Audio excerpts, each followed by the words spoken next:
할렐루야. 네, 우리 하나님께서 여러분들을 사랑하십니다. 우리 옆에 계신 분들하고 하나님 당신을 사랑하십니다 하고 인사 나누고 말씀 듣겠습니다. 저도 주 안에서 여러분을 사랑합니다.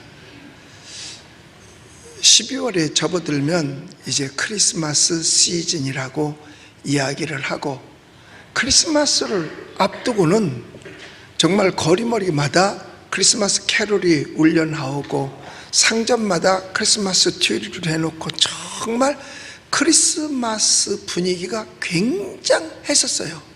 그런데 언제부턴가 거리에서 크리스마스 캐롤이 사라졌어요. 그리고 크리스마스 트리를 해놓는데 보면 백화점에나 조금 해놓을까? 그리고 크리스마스 이브가 되면 명동에 발 디뎌놓을 틈이 없을 정도로 사람들이 모여왔었는데 이제는 그런 게 다 사라졌어요. 점점 예수님의 탄생에 대한 관심이 사람들에게 지금 사라져가고 있는 것이에요. 이거 안타까운 일입니다. 정말 안타까운 일이에요. 제가 어릴 때는요, 선물이라는 게 거의 없었어요. 그런데 언제 선물이 있었느냐 하면 설날, 그래서 설빔, 끽해봐야 새 양말 한 컬이, 또 추석빔, 그러면 뭐 내복 뭐 이런 거. 그런데 크리스마스 날이 되면 좀 다른 색다른 뭐 과자 사탕, 뭐 그거밖에 없었으니까. 근데 그것도 어떻게 산타크로스 할아버지가 갖다 주는 거. 그러면 이제 문고리에다가 양말을 매달아 놓으면 거기다가 밤에 산타크로스 할아버지가 굴뚝 타고 들어와서 거기다가 선물을 놓고 가지요. 그래서 이른 아침에 눈 떠보면 그 양말 안에 사탕 과자들이 꽉 있을 때 산타크로스 할아버지가 그렇게 고마울 수가 없어. 그런데 어느 날 우리 집에 아궁이가 연탄 아궁이로 바뀐 거예요. 그러다 보니까 굴뚝이 없어졌네. 이제 굴뚝은 가스 나가라고 하는 조그만 거. 그때 내가 연탄 아궁지로 바꾸고 굴뚝 바꿨을 때 얼마나 슬피 울었나 몰라. 왜냐? 산타크로스 할아버지가 들어올 길을 막아버린 거야. 이제 어디로 들어와? 원래 산타는 굴뚝만 타고 들어오는데.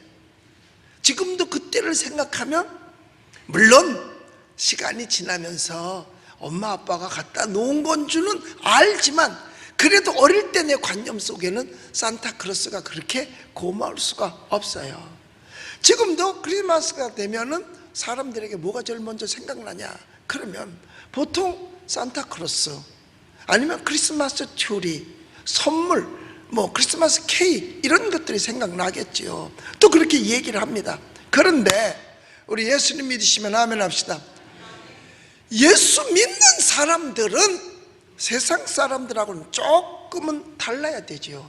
이런 잡다한 것이 생각날 것이 아니라 예수 그리스도, 여러분과 나를 포함한 인류를 구원하시기 위해서 하늘 영광 보좌를 버리시고 동정녀 마리아의 몸을 빌려서 이 세상에 오신 우리 메시아 예수 그리스도, 바로 메시아의 탄생이 가장 먼저 생각나야 할 줄로 믿습니다. 왜냐하면 예수의 탄생 없이는 성찬절도 없을 테니까요. 예수님이 탄생하실 때 그때의 사람들을 우리 한번 생각해 보겠습니다. 예수님 맞이한 사람들 세 분류로 나눌 수 있는데, 요즘도 마찬가지예요. 요즘도 세 분류의 사람들이 있습니다. 어떤 사람? 예수님이 와도 무관심했던 사람. 또 어떤 사람? 안티. 어떤 사람? 환영한 사람이에요. 과거에도 그랬고 지금도 그랬어요. 그러면 제일 먼저 예수님의 탄생을 모르고 무관심했던 사람들을 생각해 봅니다. 가이사 아우구스토가 모든 점령지의 사람들에게 자기 본적지에 가서 호적을 하라 그랬어요. 그 호적의 목적은 세금을 걷기 위한 거예요. 그런데 마리아와 요셉도 입이 정원한 터라 그리고 만삭이 되어서 이제 호적하러 베들레헴으로 가게 됩니다. 그런데 이제 만삭이 되었고 진통이 오는데 어디 갈 곳이 없는 거지요.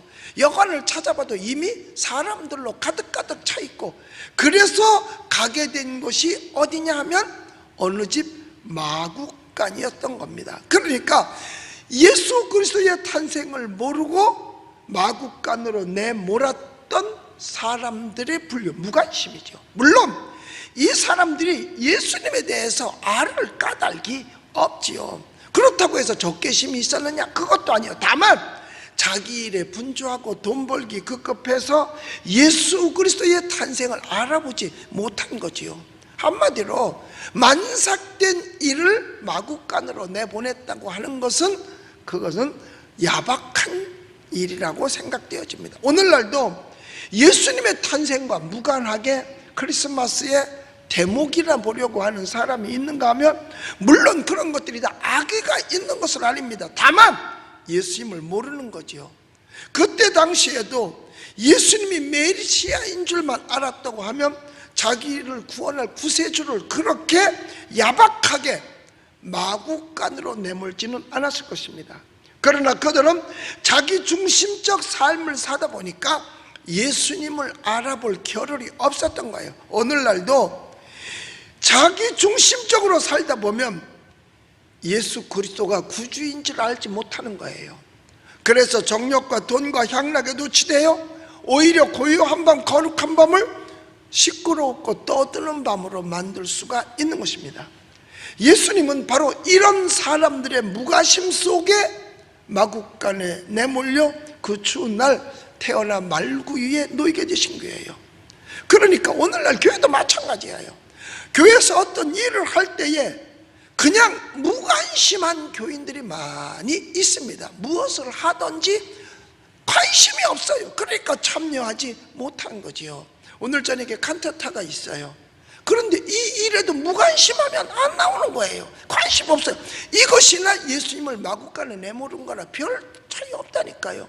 가련한 것은 영생이 내 곁에 있는데도 취할 줄을 모르고, 더 큰 축복이 있는데도 그것을 모르고 죄 가운데 살다가 죄 가운데 사라지는 사람들, 영원한 생명의 주님이 이렇게 가까이 오셨건만 세속주의에 잡혀서 육신의 정욕, 안목의 정욕, 이 세상의 자랑으로 예수님을 영접하지 못하고 멸망의 길로 가는 것, 옛날에 예수님을 마구간으로 내몰았던 예수님께 무관심한 그 사람들의 후회라고 밖에는 생각할 수가 없는 것입니다. 물론 다 이유는 있지요. 근데 우선순위가 어디에 있느냐 하는 것이 중요한 겁니다. 이야기 들으면 다 맞는 이야기예요. 그러나 우선순위가 어디에 있었느냐? 그들은 자기의 삶의 우선순위가 있었지 주님의 삶의 우선순위가 있었던 건 아니죠. 그 다음에 두 번째로 어떤 사람? 안티그룹이에요. 헤로드 왕과 그의 일파들입니다. 동방에서 온 박사들에게 예수님의 탄생 소식을 듣고 속에서 심히 분개했던 사람들이죠.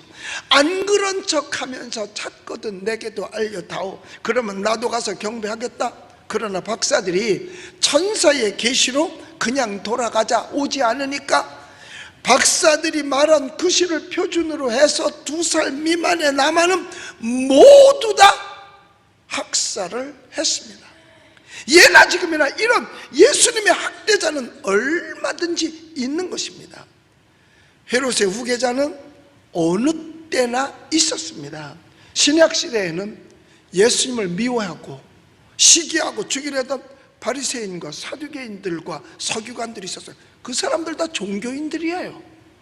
오늘날에도 예수님을 직접 핍박할 수 없으니까 예수님 대신 믿는 자를 조롱하고 핍박하는 자들이 교회에서도 교회 바깥에서도 안티들이 처처에 놓여 있는 것입니다. 역사를 통해 볼 때 이렇게 악의를 가지고 진리를 대적하고 예수님을 핍박한 자들의 운명은 다 역사를 보면 멸망했다는 사실, 이것이 주님을 대적한 안티들의 결과인 것입니다. 그 다음에 중요한 것이 있어요. 세 번째, 주를 경배한 사람들, 주님을 환영한 사람들이에요. 밤에 들에서 양치던 목자들이 천사의 소리를 듣고 예수님의 탄생을 가서 맞이했어요. 자기네들 양 가운데서 가장 좋고 예쁜 것들을 예수님 앞에 선물로 드렸어요. 이런 겸손의 마음이 성탄절을 맞이하는 우리들의 마음이어야 할 것입니다. 이제 수요일 날이면은 성탄절입니다. 바로 성탄절에 예배하는 마음도 이와 같이 우리가 겸손한 마음을 가지고 예배해야 될 줄로 믿습니다.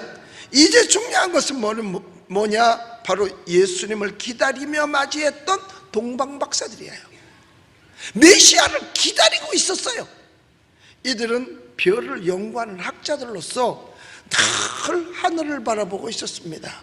진리를 탐구하며 인생의 깊은 뜻을 연구하며 메시아를 대망하는 그런 자들이지요. 별을 연구하다가 이상한 별을 발견하게 됩니다.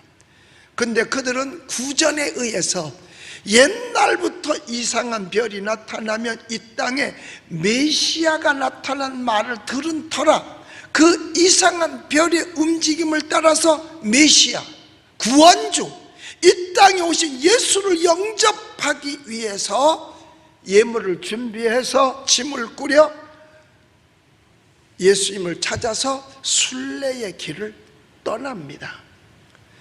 옆에 왔어도 마구간으로 내몬 자가 있는가 하면 이렇게 먼 곳에서도 예수님을 만나기 위해서 찾아가는 사람도 있었던 겁니다.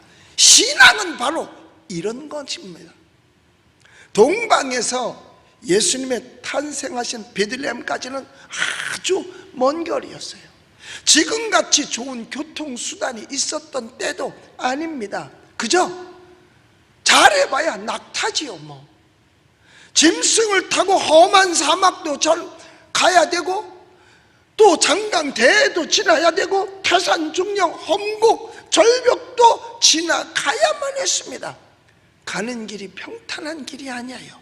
그러나 예수님을 찾아가는 이들에게는 그 어떤 험한 사막도 태산중령도 장애물이 되지를 못했습니다. 혹시 그들이 가져가는 예물이 짐이 될 수도 있었을런지 모릅니다. 그러나 예수님을 뵙기 위해 그저 기쁜 마음으로 또 한 걸음 또 한 걸음 옮겨갔습니다. 여러분, 바로 주님을 향해서 한 걸음 한 걸음 앞으로 나가는 것이 신앙인 줄로 믿습니다. 그래서 우리들도 은혜를 받기 원한다면, 영생에 이르기 원한다면 이런 신앙을 가져야 되는 것입니다. 그런데 조금만 어려워도, 조금만 피곤해도, 조금만 힘들어도, 조금만 누가 뭐라고 해도 예수님을 향해 가던 발걸음이 멈추어지고 다시 뒤로 세상으로 가지는 않습니까? 다시 예수 믿기 전 상태로 돌아가는 건 아닙니까? 분명 우리는 오늘 이 동방박사들의 마음을 소유해야 할 줄로 믿습니다. 마침내 그들을 인도하던 별은 유대 땅 작은 마을 베들레헴에 멈추었고 그들은 말구에 누신 예수 그리스도를 만나게 됩니다. 그들의 기쁨은 한량없었어요. 메시아를 만난 그 기쁨은 하늘을 찌르는 듯 했습니다. 그들은 장소를 의식하지도 않았습니다. 그 부모인 마리아와 요셉의 외모의 초라한 모습에도 관심 갖지 않았으며, 다만 인류를 구원하기 위해서 오신 아기 예수를 만난 기쁨에 행복이 가득했어요. 그래서 그들은 가지고 온 예물을 모두 다 그들 앞에 주님 앞에 내려놓습니다. 어떻게 보면 예수님을 만나고 실망했을 수도 있을런지 모릅니다. 왜냐? 예수님을 경배하기 위해 아기 예수를 맞아 멀리 동방으로부터 별을 보고 찾아왔는데, 찾아올 때 얼마나 기대가 부풀었겠어요. 그래서 제일 먼저 찾아갔던 게 왕궁 아닙니까? 그런데 왕궁에 안 계셨어요. 예수님 오신 곳은 왕궁이 아니라 옆에 경호원도 없는 마구간이었어요. 어머니가 애를 안고 있는데 그 모습은 초라하기 그지없었습니다. 인간이면 다 메시아가 이렇게 태어날 수 있을까? 실망했을런지도 모릅니다. 이 아이가 정말 왕 중의 왕인 메시아냐, 인류를 구원할 구세주란 말인가? 의심이 생길 수도 있을 수 있습니다. 그러나 그들은 현명했습니다. 그 아기 예수의 모습에서 하나님의 독생자의 영광을 바라볼 수 있었습니다. 할렐루야. 그러므로 외형적인 장소나 분위기를 의식하지 않고 아기 예수께 그들은 경배드릴 수 있었던 거예요. 어떻게 보면 이들은 자기 개인주의적 주관을 다 버린 것입니다. 자기 개인적 사고방식을 다 버린 것입니다. 이들이 얼마나 훌륭한 사람들이게요. 학자들이에요. 박사들이에요. 처음엔 왕궁에서 나신 줄 알고 왕궁 찾아갔다 그랬잖아요. 가서 유대인의 왕으로 나시니가 어디 계시냐라고 묻기도 했었습니다. 그러나 그들은 곧 자기들의 주관이 잘못된 것임을 깨닫고 별을 따라서 초라한 마구간으로 간 것입니다. 여러분, 그래서 하나님은 성경에 우리에게 말씀하고 있습니다. 각자 자기가 가지고 있는 지식을 폐하라고 말하고 있습니다. 성경이 뭐라고 말하고 있는 것은 가장 중요한 것입니다. 하나님은 때로 우리의 생각을 초월해서 역사하시거든요. 그런데 자기 생각이 하나님보다도 앞서가는 게 이게 큰 문제예요. 그러므로 우리는 나의 주장보다 하나님의 뜻을 분별하여 하나님이 기뻐하시는 하나님의 뜻을 따라가는 그러한 신자가 되시기를 예수님의 이름으로 축원합니다. 그래서 유대인들은요, 자기네 주관이 앞서기 때문에 아직도 자기 주관을 버리지 못하고 메시아를 기다리고 있습니다. 자기네가 예수 그리스도를 십자가에 못 박았기 때문에 그걸 예수로 인정하고 싶지 않은 거예요. 아직도 메시아를 기다려요. 여러분, 결국 동네도 장소도 배경도 그렇게 중요하지 않습니다. 베들레헴 작은 마을이면 어떻고 은평구면 어때요? 아주 어마어마하게 큰 대형 교회가 아니면 어때요? 예수님만 계시면 되는 거 아니겠어요? 예수님만 계시면 되는 거예요. 성탄절은 바로 예수님의 탄생 기념일이니까요. 그러면 탄생하신 예수님을 동방박사들은 어떻게 맞이했나요? 성경에 보니까 예물을 준비해 가져갔다 그랬어요. 그게 어떤 예물? 황금과 유향과 모략이라고 성경에 말씀하고 있습니다. 옛부터 세상에는 보배라고 하는 것이 있습니다. 나라에는 국보가 있고 가정에는 가보가 있습니다. 이들은 보배합을 열었다라고 말하면 그들이 가지고 있던 보물을 예수님 앞에 가져다 놓은 거예요. 여러분, 세상 사람들은 금전과 권력과 지식이 자기들의 보배라고 합니다. 또 불교에서는 불범승을 보배라고 합니다. 유교에서는 토지, 인민, 정사를 보배라고 합니다.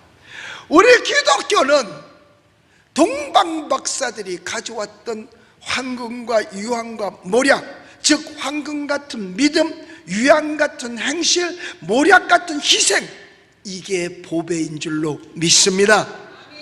그래서 이제는 동방박사들이 셋이 아니라 넷인데 여러분이 네 번째 동방박사가 되어서 여러분의 보배합을 열어 우리에게 오신 예수께 선물하게 되시기를 주의 이름으로 축원합니다.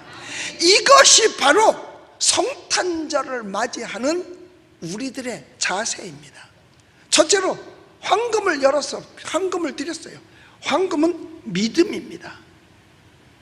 예수님을 왕으로 인정하는 거예요. 그래서 전 세계도 보면 왕관은 은으로 만들지 않고 다 금으로 만들어요. 왕이 입는 옷도 보면 우리나라도 금 색깔이 들어가는 황금 공룡포라고 그러잖아요. 금은 왕을 상징하는 것입니다. 그러니까 예수 그리스도는 만왕의 왕이시고 만주의 주이심을 인정하는 것이고, 또한 금은 어떤 상황에서도 변하지 않기 때문에 변치 않는 신앙을 얘기하는 겁니다. 그러니까 신앙이라는 게 그래요. 어떤 물체나 모양이 있고 색깔이 있다면 과학적으로 증명할 수 있겠지만은, 신앙은 정신적이고 마음적인 것이기 때문에 영적 생활에 입각하지 아니하면 사실 설명하기가 어려운 것이 바로 신앙입니다. 믿음을 어떻게 뭘로 설명할 수 있겠어요? 과학적으로는 불가능한 거거든요. 한 번은 무디 목사님에게 한 청년이 찾아와서, 목사님이 신앙이 뭡니까? 하고 질문을 했습니다. 그때 무디 목사님은 그 청년을 데리고 언덕 위로 올라가서 나무에 올라가라 그랬어요. 그 청년이 목사님 말 듣고 올라갔습니다. 이제 가지를 두 손으로 잡으라 그랬습니다. 그리고 내려다 보니까 낭떠러지기 해요. 그때 목사님이 손을 놓으라 그랬습니다. 아니, 어떻게 낭떠러지게 떨어지려고 손을 놓을 수가 있겠어요? 그래서 꽉 붙들고, 목사님 날 죽이려고, 아무도 안 보는 데서 죽이려고 하느냐 그랬더니, 그때 목사님께서 말씀하셨습니다. 신앙이라는 것 바로 이와 같은 거다. 붙들고 있으면 살지만 놓으면 죽는 게 신앙이다. 그러면서 그를 안아내리면서 예수를 붙들고 있는 게 신앙이다. 놓으면 죽는 거다라는 거예요. 그러니까 자네가 예수를 붙잡고 의지하면 영원토록 살 수 있지만 놓으면 영원토록 죽는다는 것을 알아야 된다. 이때 그 청년이 깨닫고 돌아가서 열심으로 예수님을 잘 믿었다고 하는 겁니다. 여러분, 황금은 변하지 않습니다. 뭐 이래서 변하고 저래서 변하고 이래서 움직이고, 아니에요. 비바람이 불어도 시궁창에 있어도 황금은 변하지 않는 것입니다. 우리 황금 같은 변치 않는 믿음을 가지고 성탄절을 맞이할 수 있게 되시기를 예수님의 이름으로 축원합니다. 그 다음에 두 번째로는 유향 같은 마음과 실행입니다. 여러분, 믿음도 귀하지만 행함 또한 버려서는 아니 되는 것입니다. 성경은 행함 없는 믿음은 죽은 것이라고 말을 하기도 했습니다. 동방 박사들이 예수님께 드린 유향도 그 냄새가 보면 오리까지 가고 냄새가 100일까지 지속된다고 합니다. 우리들의 아름다운 행실로 정말 전 세계까지 우리의 아름다운 행실이 전파되어서 알려지게 돼야 되고, 이 생명 다하도록 장기간 동안 우리는 알도록 알려져야 될 줄로 믿습니다. 무얼로? 너희 착한 행실로, 너희 선한 행실로. 그래서 성탄절 때 되면 사람들이 착한 일을 많이 하잖아요. 구세군 자선 냄비에다 돈을 넣기도 하고, 우리도 이번에 성탄절에는 우리보다 어려운 불우 이웃을 돕기 위해서 우리 성탄절 헌금은 모두 다 불우 이웃 돕기 했을 거예요. 이건 예수님의 정신이 바로 이거거든요. 그래서 여러분들이 성탄절을 맞이해서 유향을 예수님 앞에 제자들처럼 네 번째 박사로서 선물할 수 있게 되시기를 예수님의 이름으로 축원합니다. 그 다음에 모략 같은 희생과 헌신입니다. 모략은 나무찐에서 나오는 거예요. 나무가 상처 났을 때 거기서 흘리는 진액으로 만들어져요. 그런데 모략은 어떤 성분을 가지고 있냐? 썩는 것을 방지하는 성분을 가지고 있어요. 즉 자기를 전적으로 희생해서 썩는 것을 막는 거죠. 하늘의 미랄이 땅에 떨어져 죽으면 많은 열매를 맺는다 그랬어요. 예수님의 십자가 희생도 바로 이런 원리인 것입니다. 예수님이 희생해서 우리를 구원하신다고 하면 예수님은 얼마든지 희생하시겠다는 거지요. 이제 곧 우리 성탄절을 맞이하는 우리는 어떤 자세로 맞이할 것인가? 오늘 우리는 네 번째 동방 박사들이 꼭 되시기를 주의 이름으로 축원합니다. 앞서 말씀드린 대로 이 세 종류의 사람 중에 나는 어디에 속해 있는가? 무관심한 자인가? 아니면 안티그룹에 속해 있는가? 아니면 예수님을 환영한 사람에게 속해 있는가? 물론 우리 가운데 헤롯의 후손들, 예수님을 죽이려고 수많은 어린을 죽였던 핍박자 헤롯의 후예들은 없으리라고 생각을 합니다. 그러나 예수님을 무의식 속에, 무관심 속에 마구간으로 내몰았던 베들레헴 사람들처럼 그런 자세로 그냥 무덤덤하게 성탄절을 맞이하고 있지는 않는가? 예수님은 어디 가고 성탄절 행사만 남아있는 것 아닌가? 우리는 지금 우리의 마음을 집으로 비유한다면 예수님을 어느 방으로 모실 것인가? 대문방 마구간에, 아니면 뒷채에, 가장 따뜻한 내실에. 예수님은 오늘도 우리의 마음 문을 두드리고 계십니다. 우리 예수님을 기쁘게 영접합시다. 수많은 자가 무시하고 박대하고 무관심해도 네 번째 동방박사가 된 우리들만은 마음 문을 활짝 열어놓고 따뜻한 마음의 안방으로 모셔드리십시다. 박사들처럼 이제는 우리가 그 먼 거리를 찾아 나서지 않아도 됩니다. 이것이 정말 할렐루야예요. 할렐루야. 성령으로 마음 문을 열고 모셔드리고 다시 오실 예수님을 기다리면 됩니다. 이번 성탄절을 맞이해서 다시 한번 나는 무슨 선물을 주님 앞에 드릴 것인가?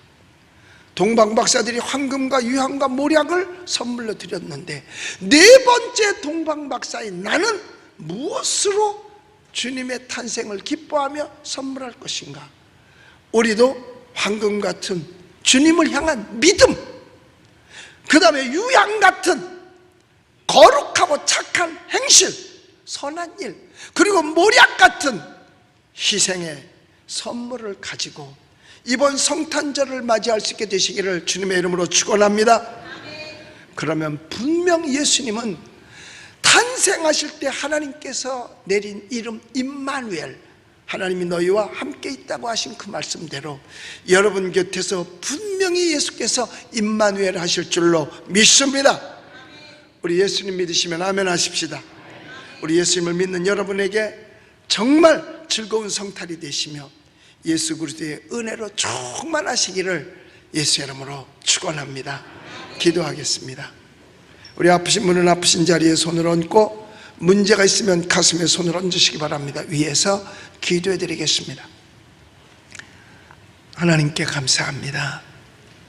이제 성탄절을 곧 맞이하면서 우리는 예수님의 탄생 때의 모습을 한번 돌이켜 보았습니다. 예수님을 핍박했던 안티도 있었고 관심 없었던 무관심한 자들도 있었으나 동방박사들 또 들에서 양치던 목자들처럼 예수님을 환영한 자들도 있었습니다. 나는 어디에 속했습니까? 주님, 우리는 동방박사들 같은 그런 마음 갖고 네 번째 동방박사가 되어서 황금과 유향과 모략을 주님 앞에 드리고 메시아의 탄생을 정말 마음속에서부터 기뻐하게 하여 주시옵소서. 주님의 탄생을 기뻐하며 성탄절을 맞이하는 우리들, 오늘도 주의 전에 나와 예배하고 기도합니다. 또한 믿음으로 손을 얹었습니다. 얹은 손을 주님의 도구로 사용하여 주시사 기적이 일어나게 하여 주시옵소서. 내가 나사렛 예수 이름으로 명하노라. 육신의 질병은 물러갈지어다. 문제도 해결될지어다. 마음의 상처도 나음을 얻게 될지어다. 주여 합력하여 선을 이루어 주시옵소서. 예수 그리스도 이름으로 기도드립니다. 아멘.